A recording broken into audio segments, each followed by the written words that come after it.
கடவுளின் பிரதிநிதி, ஸ்தானாதிபதிகள். இந்த காரியங்களை குறித்து இந்த ரெப்ரசன்டேட்டிவ் இன்றைக்கு நாம் சிந்திக்க போகிறோம். அதற்கு ஆதாரமாக 2 கொரிந்தியர் 5:20 ஆனபடியினாலே தேவனானவர் எங்களை கொண்டு புத்தி சொல்லுகிறது போல நாங்கள் கிறிஸ்துவுக்காக ஸ்தானாதிபதிகளாயிருந்து தேவனோட ஒப்புரவாகுங்கள் என்று கிறிஸ்துவின் நிமித்தம் உங்களை வேண்டிக் கொள்கின்றோம்.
பிரதிநிதியுடைய வேலை என்ன என்பதை குறித்து இங்கு மிக அழகாக சொல்லுகின்றார். அந்த கொரிந்து சபையை குறித்து நாம் முதலாவது சிந்திக்க வேண்டும்.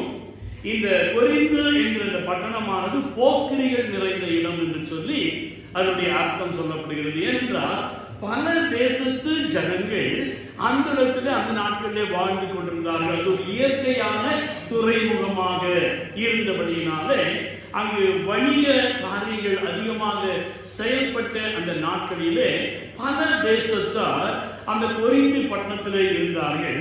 அந்த கொரிந்து பட்டணத்திலே சுவிசேஷம் அறிவிக்கப்பட்டு அந்த திருச்சபை உருவாகின்ற உடனே அந்த திருச்சபையிலே பலதரப்பட்ட ஜாதி ஜனங்கள், மொழிகளை பேசுகிறவர்கள், பல தேசத்தார் அந்த சபைக்குள்ளாக இருந்தார்கள்.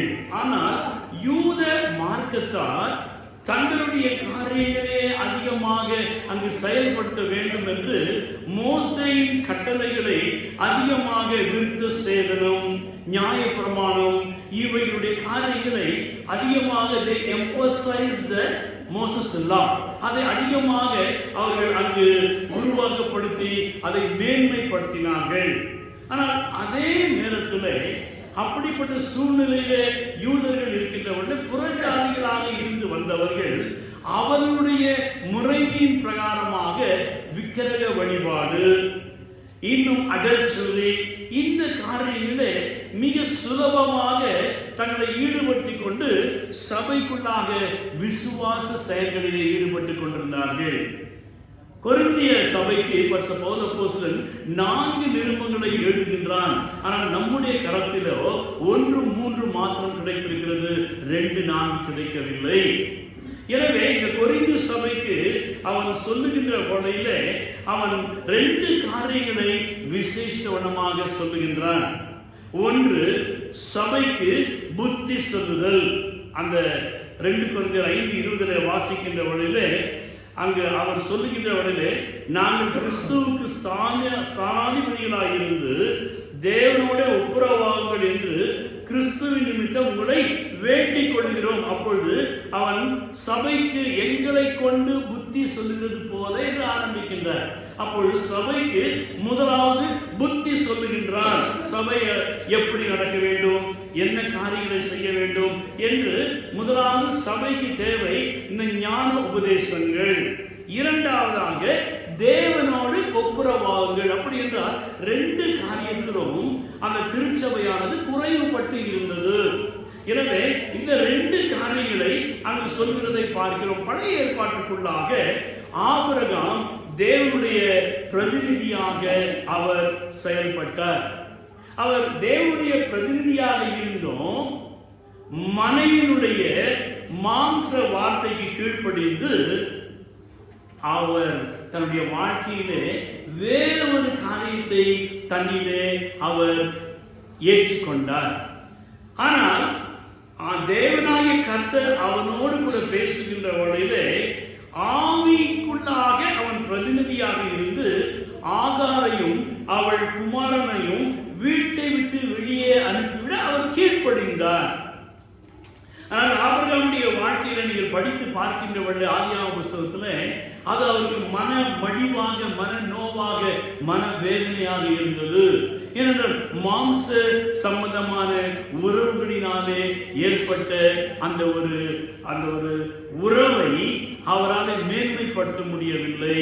இன்றைக்கு தேவனுடைய பிள்ளைகளே, இப்படிப்பட்ட ஆபிரகாமுடைய வாழ்க்கையிலே ஒருவன் பிரதிநிதியாக இருக்க வேண்டுமானால் ஒரு சில தகுதிகளை அங்கு பழைய ஏற்பாட்டில் இருந்து தேவனாய் உருவாக்கி கொண்டே வருகின்றார்.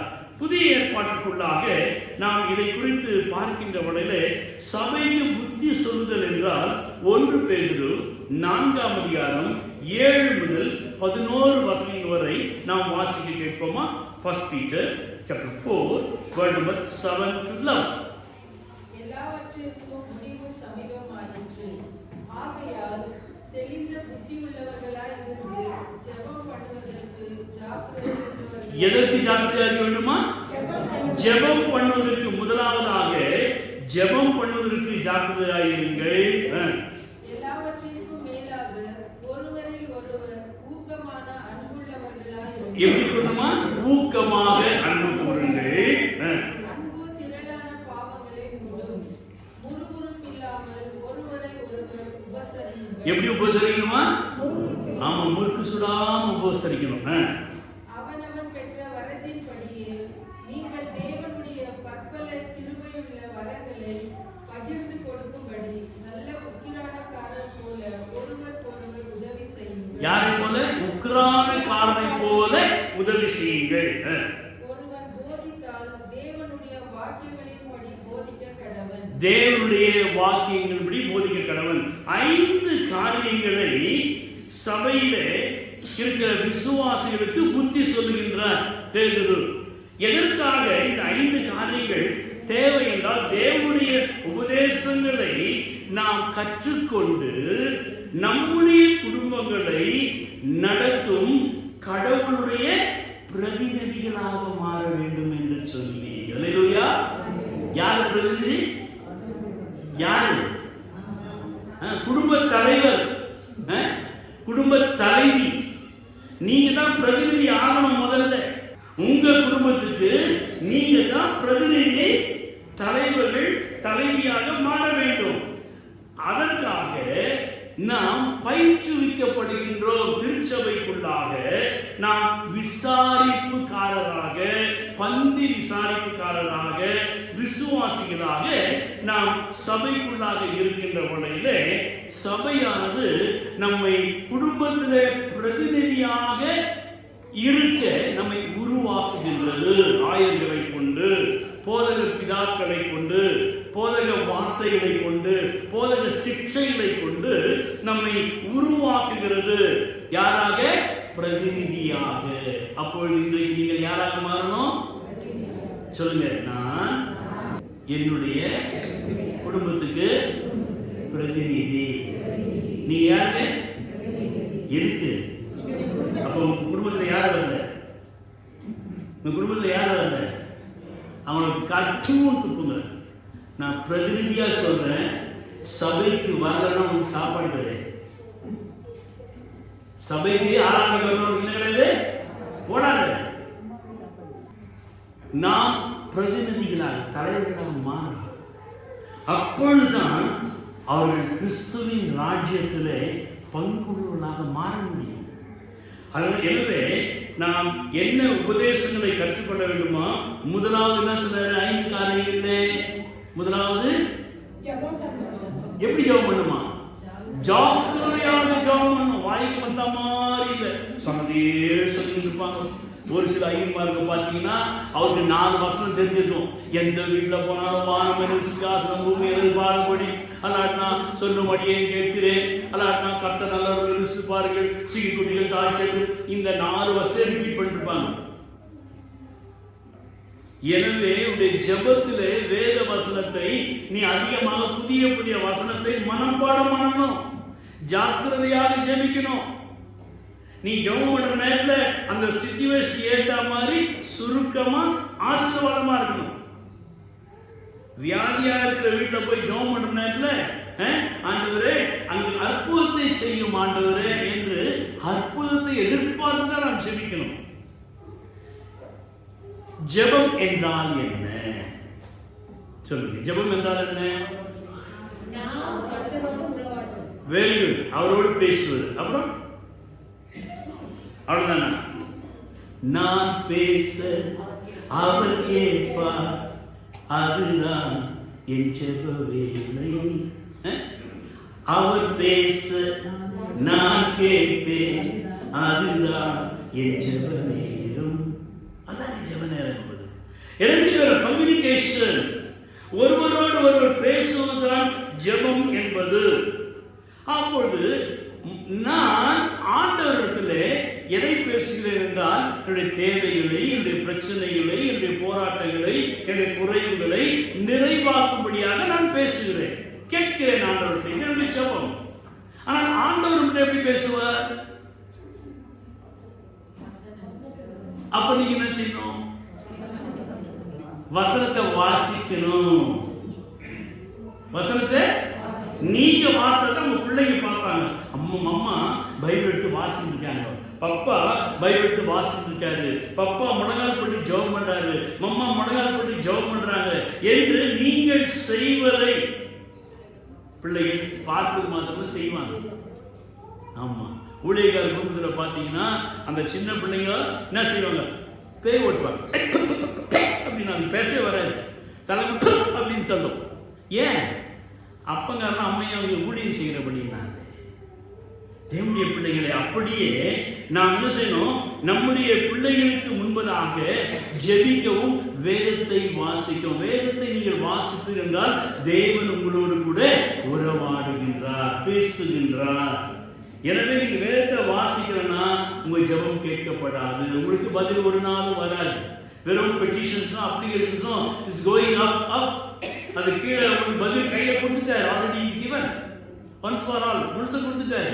நீங்க அதை எடுத்து படிக்கின்ற வகையில கர்த்தர் உங்களுடைய தேவைகளுக்கு பதிலை அவர் வேதத்தில் வைத்திருக்கிறார். 2 பேர் வேதத்தில் ஜெபிக்கும்படியாக சென்றார்கள் என்று சொல்லி புதிய ஏற்பாட்டிலே வாசிக்கிறோம். சொல்ல முடியுமா? பரிசேயன், ஆயக்காரன் 2 பேரும் லூக்கா 18ஆம் அதிகாரத்தில் 10 முதல் 14 வசனம் வரை இந்த பகுதியை நாம் பார்க்கலாம். அந்த 2 பேரும் அங்கு ஜெபிக்கும்படியாக தேவாலயம் சென்றார்கள். எதுக்காக போறாங்க? நம்ம எதுக்கு வந்திருக்கோம்? இஷ்டத்துக்கு வரும், இஷ்டத்துக்கு போறோம். அதனால இவன்ட்ட என்ன பாரு, அவன் என்ன பேசுறான், இந்த ஐயர் என்ன பேசினாரு, அவர் ஜோக் கொடுத்தாரு, கமெண்ட்டுக்கு வந்திருக்கணும். தேவனுடைய பிள்ளையே, நீ ஜெபிக்கும்படியாக தேவனுடைய ஆலயத்துக்கு வரணும். உடைய உள்ளங்கால், உடைய கண்ணீர் வீட்டில் அழாதீங்க, இங்க அழுது எல்லாத்தையும் தொலைச்சி போட்டுட்டு போங்க. ஜெபிக்க வேண்டிய ஒரு ஸ்தலம் தேவனுடைய ஆலயம். தேவனுடைய பிள்ளைகளே, ஒருவன் உள்ளே சென்று ஜெபிக்கின்றான், மற்றொருவன் வெளியே நின்று மார்பிலே அடித்துக் கொண்டு சத்தமிட்டு அழுது தன் நிலையை குறித்து தேவனிடம் முறையிடுகின்றான். 2 பேரும் ஜெபிக்க சென்றார்கள். ஒருவன் உள்ளே சென்று ஜெபிக்கிறான். யாரு? பரிசேயன். அந்த பரிசேயன் என்றால் இவங்களுக்குள்ளாக என்னன்னா, இந்த மரித்தோருடைய உயிர்த்தெழுதல், தேவதூதன், ஆவிகள், இவைகளை நம்புகிறவர்கள் பரிசேயர்கள். எனவே இவர்களுக்குள்ளாக தங்களுடைய நம்பிக்கையை குறித்து ஒரு பெருமை, அவர்களுக்குள்ளாக நாங்க பெரியவங்க, நாங்க படிச்சவங்க, இவனுடைய நம்பிக்கையே வேற, எங்க ஸ்டேட்டஸே வேற என்று தங்களை மிகைப்படுத்திக் கொள்ளுகிறபடினாலே அவன் ஆலயத்துக்குள்ளாக வந்தான். டக் டக் டக் டக் டக் டக்னு வந்துட்டு நின்று என்ன சொல்றாரு? என்ன சொல்றாரு அவர் அழகா? வாரத்துக்கு 2 முறை உபவாசிக்கிறேன், எல்லாவற்றும் தசமபாகம் செலுத்துகிறேன், நான் இதை செய்கிறேன், நான் அதை செய்கிறேன், நான் இதை கட்டுகிறேன், நான் ஒயிட் வாஷ் பண்ணேன், நான் லைட் போட்டேன், நான் இதை கட்டினேன். கடைசி ஆண்டவர் சொல்றார், உங்களை சொல்லுங்க. ஆமா, தேவனுடைய பிள்ளைகளே, உடைய ஜெப வாழ்க்கை என்பது உனக்கும் தேவனுக்கும் இருக்கிற ரகசிய அறை. நீ ரகசியமாக தேவனோடு கூட பேசுவதுதான். இவன் என்ன செய்யறான்? அந்த ஜெபிக்க வந்துட்டு அங்க வசனம் சொல்லு, தேவனை ஸ்தோத்திரித்தான். என்ன செஞ்சானா?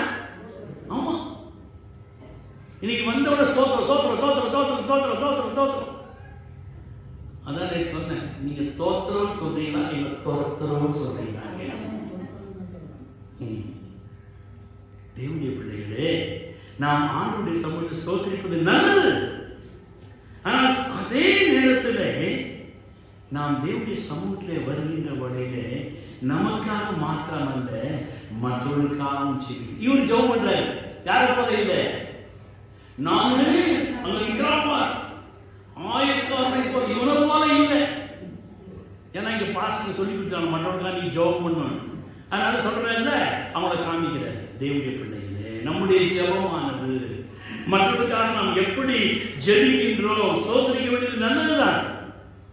அவர் கொடுத்த நன்மைகளுக்கு நீ சோதரிக்க வேண்டியது நல்லதுதான். ஆனால் அதனுடைய இருதயத்துக்குள்ளாக இருக்க வேண்டுமே ஒழிய அது வெளியே இருக்கக்கூடாது. இந்த ஆயக்காரனை குறித்து பார்க்கிற வழியில இவன் ஒரு வரி வசூலிப்பவன், ஜனங்களால் தள்ளப்பட்டவன், புறக்கணிக்கப்பட்டவன். ஜனங்கள் இவனை பார்த்தாலே ஒரு எரிச்சல் ஆகும். ஏன்? சண்டை போட்டு காரி துப்பி கெட்ட வார்த்தை பேசி டாக்ஸை கலெக்ட் பண்றவன். ஏன்னா அவனுடைய டியூட்டி அது.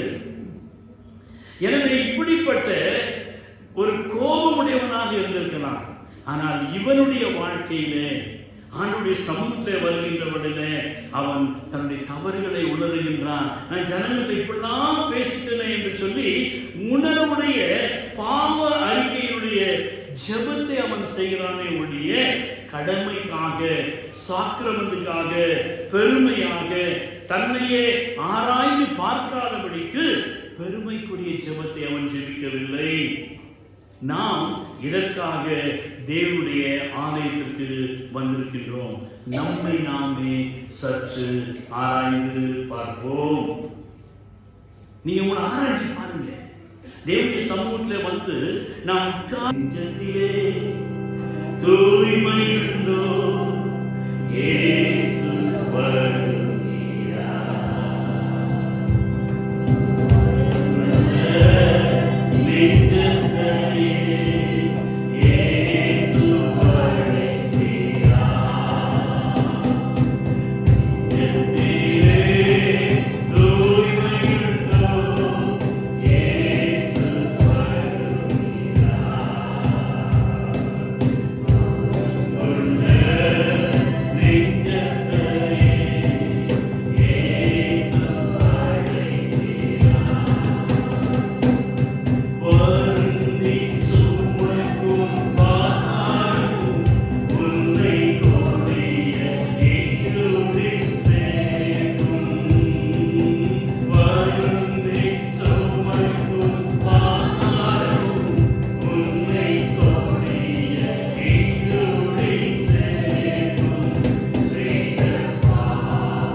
புதிய ஏற்பாட்டில் வாசித்து பார்க்கின்றவர்களே சினகாஸ் ஜெப ஆலயத்துக்கு கடந்து சென்றார் வாசிக்கிறோம்.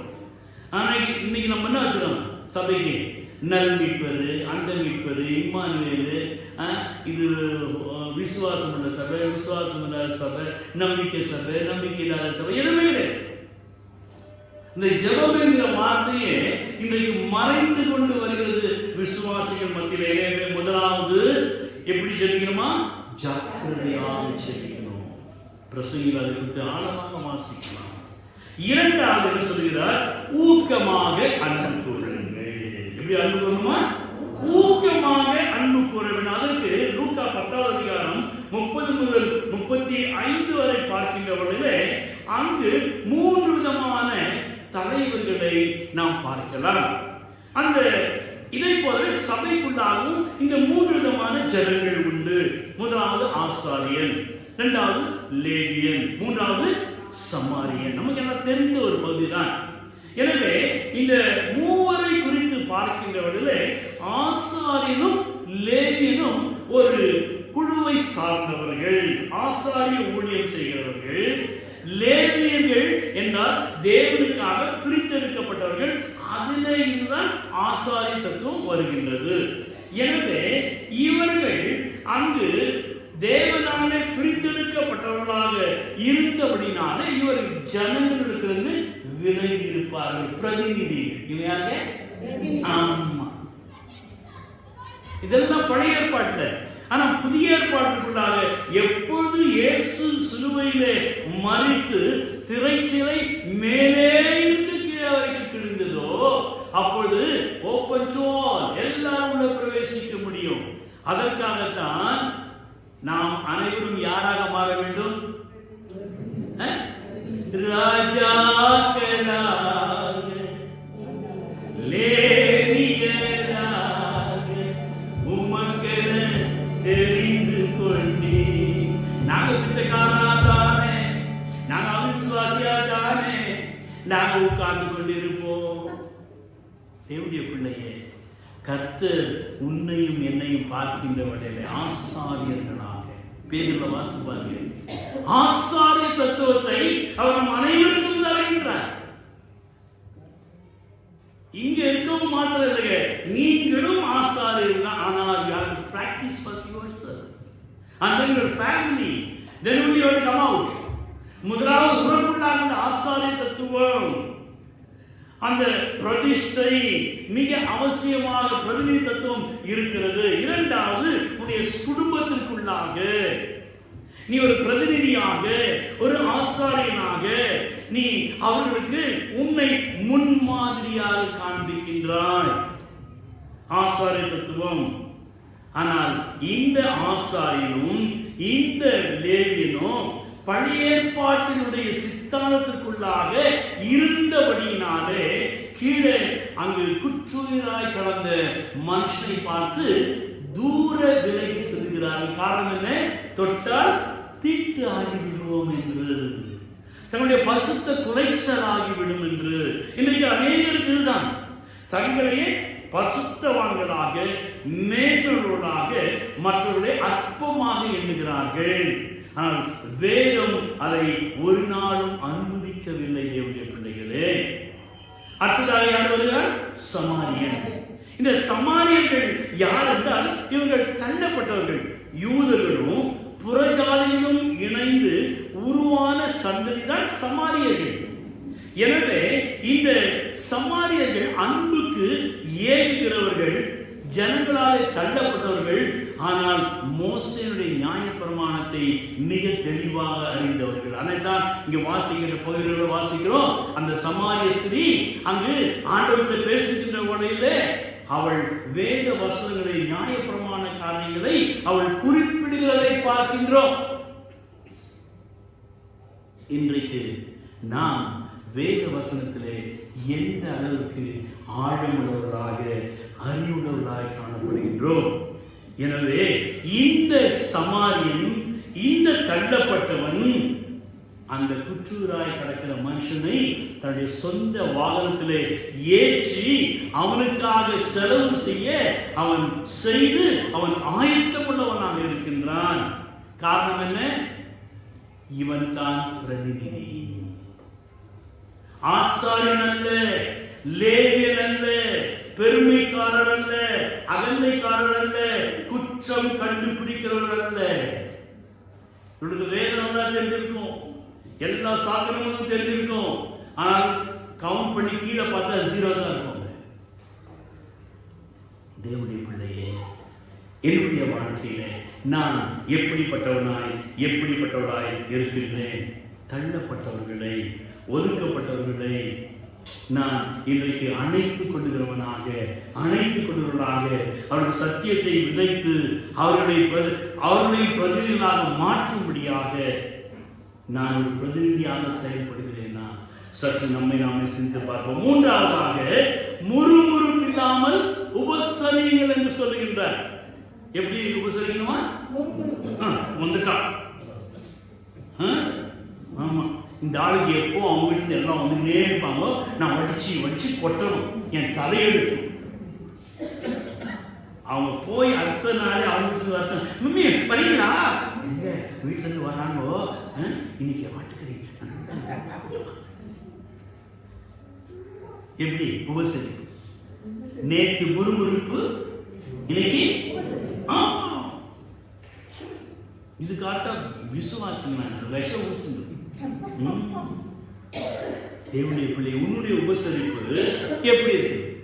இன்னொன்று இருக்குது, வந்தா நல்லா போட்டுவாங்க, போட்டு சாப்பிட்டு ஒன்று முன்னாலே விட்டுவாங்க. வந்துட்டாங்க, தின்னு வந்துட்டாங்க. ஆனால் நாங்கள் போத பின்னால எங்களை பற்றி பேசுவாங்க. தெரியாதா? இதெல்லாம் முறுமுறுக்கிற உபசரிப்பு. நீ ஒரு பிரதிநிதி என்பது மறந்து போகாது. இதெல்லாம் நம்முடைய வாழ்க்கையிலிருந்து களைய வேண்டிய காரியங்கள். The book of Acts chapter 6 verse 1 வாசிக்கிறோம். அப்போஸ்தலர் 6ஆம் அதிகாரம் 1ஆம் வசனம் வாசிக்கிறோம். அந்த திருச்சபையிலே அன்றாட விசாரணையிலே கிரேக்கரானவர்கள் சரியாக விசாரிக்கப்படவில்லை. எனவே அதற்காக அங்கு நியமிக்கிறார்கள் பரிசுத்தாவிலே நிறைந்தவர்கள். ஒரு சில குவாலிஃபிகேஷன் கொடுக்கின்றார்கள். நற்சாட்சி பெற்றவர்கள். ஒரு நீ பிரதிநிதியாக இருக்க வேண்டுமானால் உன்னுடைய நற்சாட்சி உனக்கே தெரியும். who you are. நீ என்ன பேசுகிறாய், நீ எந்த நிலைமையில இருக்கிற உனக்கே தெரியும்.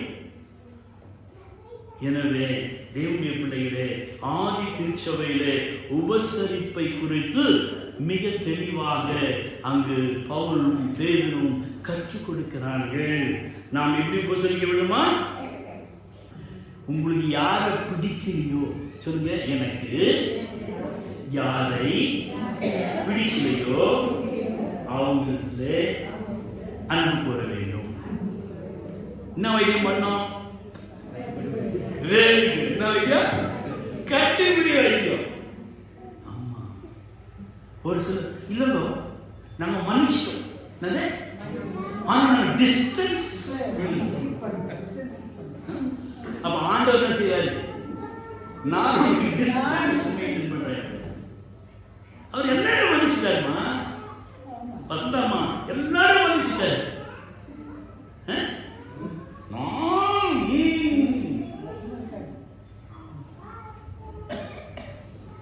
நான் சும்மா வசந்தமா பேர் சொல்ல தப்பாச்சு போயிட்டு.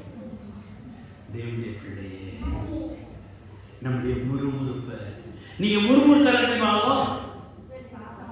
நம்ம காக்கா வருவோம். சாத்தானா எங்க பின்னாடி உள்ளே வச்சுங்க. அவனுக்கு நமக்கு சம்பந்தமே இல்லைங்க. முறுமுறுப்பு என்பது நீ முறுமுறுக்க நீ டென்ஷன் ஆகுது. டாக்டர் போயிட்டா என்ன சொல்றாரு? உங்களுக்கு ஒண்ணு இருக்கு, ரொம்ப டென்ஷன் எடுக்கிறீங்க. என்ன எடுக்கிறீங்க? டென்ஷன் எடுக்கிறீங்க. அப்ப டென்ஷன் எடுத்தா மேல இருந்து கீழே வரைக்கும் என்ன செய்யும்? எல்லா நரம்பும் வேலை செய்யும். ஒண்ணு ஆஃபீஸ் போகும், ஒண்ணு ஏன் அவளை பார்த்தா இருக்குது, இவளை பார்த்தா இருக்குது, இவளை பார்த்தா ஆகுது, அவளை பார்த்தா ஆகுது. எல்லாத்தையும் சிரிங்க, எல்லாரையும் கட்டி பிடிச்சிங்க, எல்லாத்தையும் சந்தோஷமா இருக்கு. முறுமுறுத்தா அவனுடைய எல்லா பார்ட்டும் வீக் ஆயிடும்.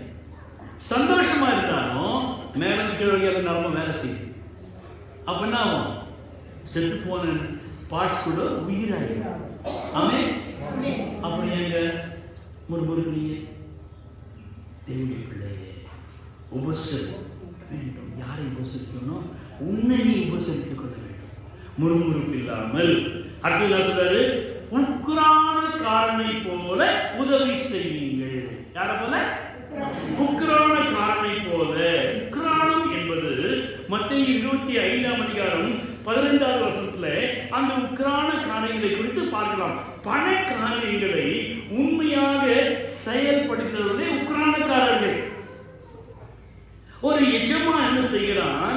தன்னுடைய வேலை செய்யக்கூடிய நிலைமையை நன்றாக அறிந்து, அவருடைய தகுதியை நன்றாக அறிந்து, ஒரு வீட்டில் 5 தாளந்தும், ஒரு வீட்டில் 2 தாளந்தும், ஒரு வீட்டில் 1 தாளந்தும் கொடுக்கின்றார்.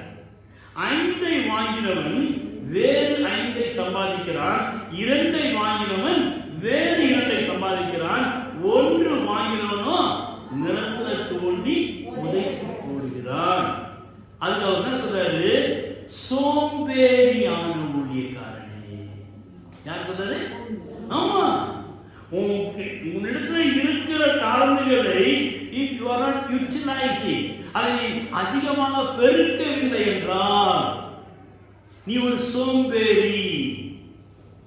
உன்னுடைய கரத்தில் கொடுக்கப்பட்ட உங்க வீடு 10 வருஷமா அந்த வீட்டில் அப்படியே தான் நீங்க இருக்கிறீங்கன்னா நீங்க யாருங்க? ஆமா, வெறும் சோத்துக்கு மாத்திரம் இந்த அரிசி அந்த அரிசி இதெல்லாம் வாங்கி தின்னு தின்னு தின்னு கொடுத்து போயிட்டு அதான்னா அது போக வேண்டிய போயிட்டு வீடு அப்படியே கிடக்கும். கொஞ்சம் குறைச்சிக்கிங்க.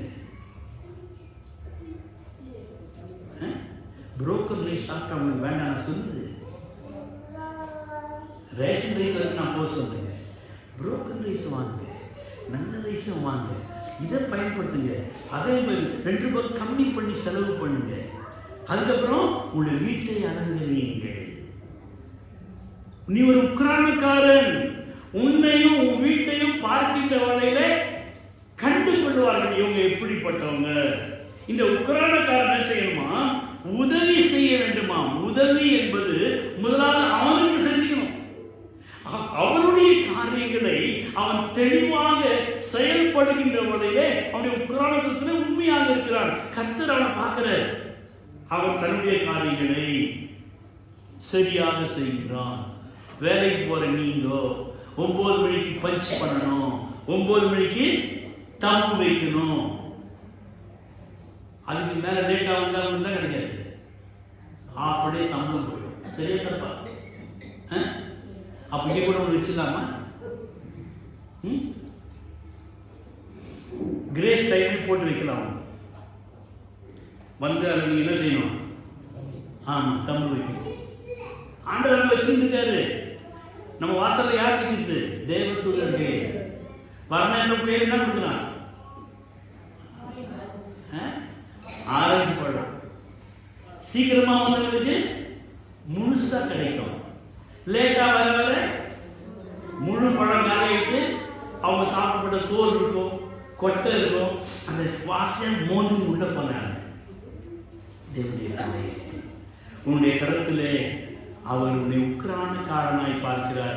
நீ முதலாவது உனக்கு உதவி செய்து கொண்டு உன்னை நீ ஸ்திரப்படுத்தி உன்னை நீ உண்மையுள்ளவனாக நீ மாற்ற வேண்டும். அப்பொழுதுதான் நீ மற்றவர்களுக்கு உதவி செய்ய முடியும். மற்றவர்களுக்கு நீ உதவி செய்ய வேண்டுமானால் முதலாவது உன்னிலே அந்த ஒரு உக்ரான தத்துவத்தை உருவாக்கிக் கொள். தேவனுடைய பிள்ளை, என்னுடைய குடும்பத்திற்கு நீ உருவாக்கு. ஏனென்றால் நான் யார்? சொல்லுங்க, நான் யார்? சொல்லுங்க. நான் பிரதிநிதி. நானு பிரதிநிதி. நீங்க இன்னைக்கு யார போறீங்க வெளியில? வாவ், சூப்பர், தட்டி கொடுங்க. இன்னைக்கு நான் ஸ்தானாதிபதியாக, பிரதிநிதியாக, ரெப்ரசன்டேட்டிவாக நான் போகின்றேன்.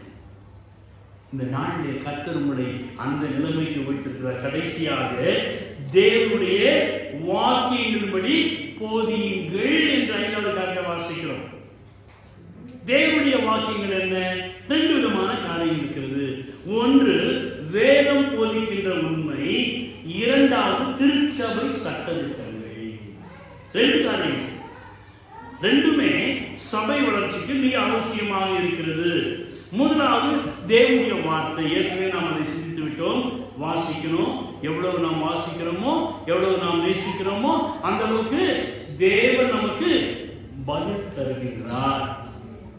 வேதத்தின் வழியாக நம்மோடு கூட அவர் பேசுகிறார் என்று தியானித்தோம். 2வது, இந்த தேவனுடைய வார்த்தை சபைக்குள்ளாக வருகின்ற வகையிலே சபையில் என்ன செய்யணும்? திடப்படுத்துதல் என்கிற ஒரு ஐக்கியத்தை உருவாக்கி வைத்திருக்கிறோம்.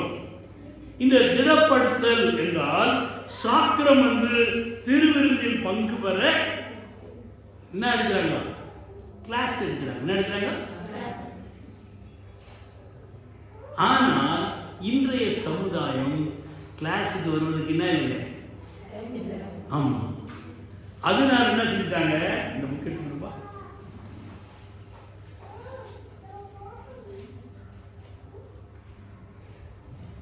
இப்படி அழகாக ஒரு புத்தகத்தை பிரிண்ட் பண்ணியே கொடுத்துட்டாங்க. இப்படிப்பட்ட ஒரு புத்தகத்தை பிரிண்ட் பண்ணி கொடுத்துட்டாங்க. அப்போ திருவிருந்து எடுக்கிறவர்கள் என்ன செய்யணுமா? இவைகளை திடப்படுத்துவதற்கு இது என்ன செய்யணும்? படிக்கணும். இல்லைங்க, மனப்பாடம் செய்யணும். என்ன செய்யணும்? கிளாஸ்ல அதுதான், வேற ஒன்றும் இல்லைங்க. வந்தவன உட்காந்து எல்லாரும் தனித்தனியாக புக்கை கொடுத்துட்டு இதை படி அதை படின்னு சொல்லுவாங்க. என்னத்தை படிக்க சொல்றாங்க? Page number 80. நம்ம 6வது புத்தகத்தில் 18வது பக்கத்தில் என்ன சொல்லுது? குருவும் சபையாரும் சேர்ந்து சொல்லுது. முதல்ல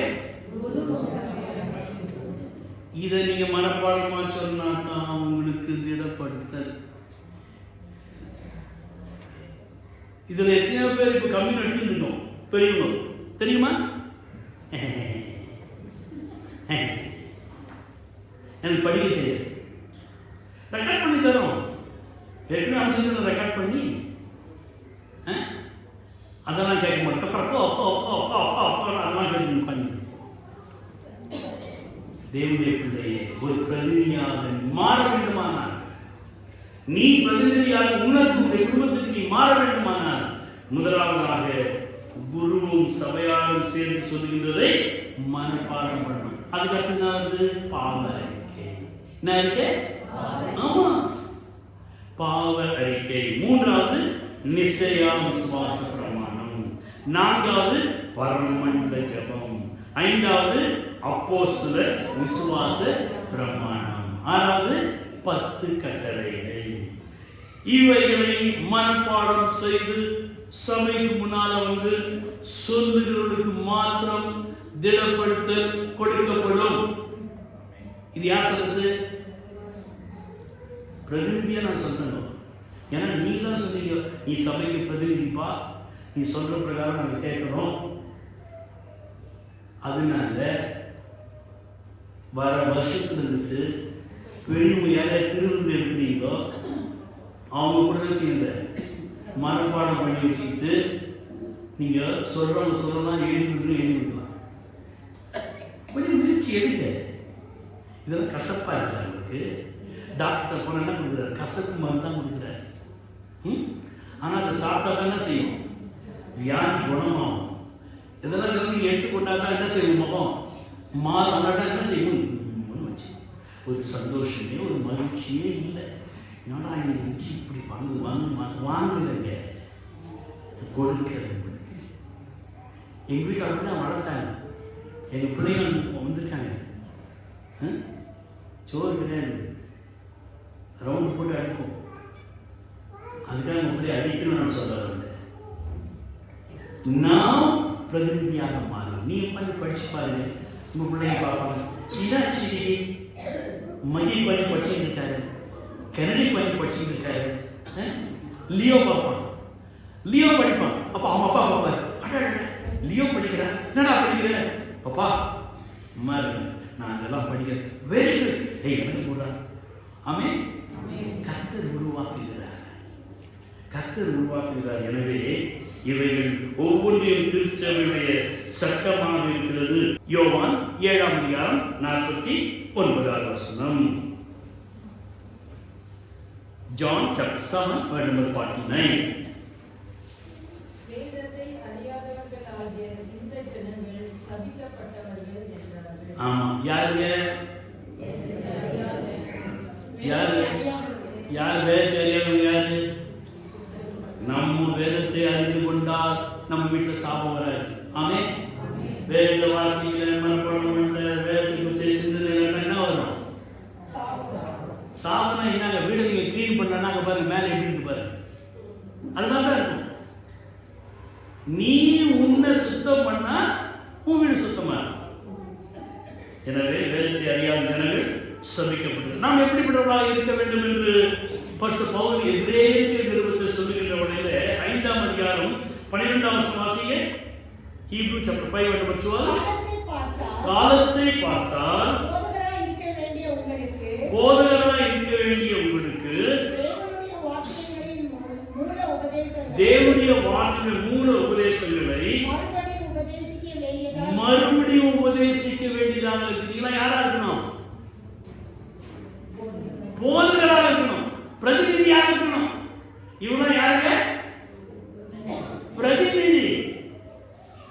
நீங்களும் யார் மாதிரி போறீங்க? யாருக்கு?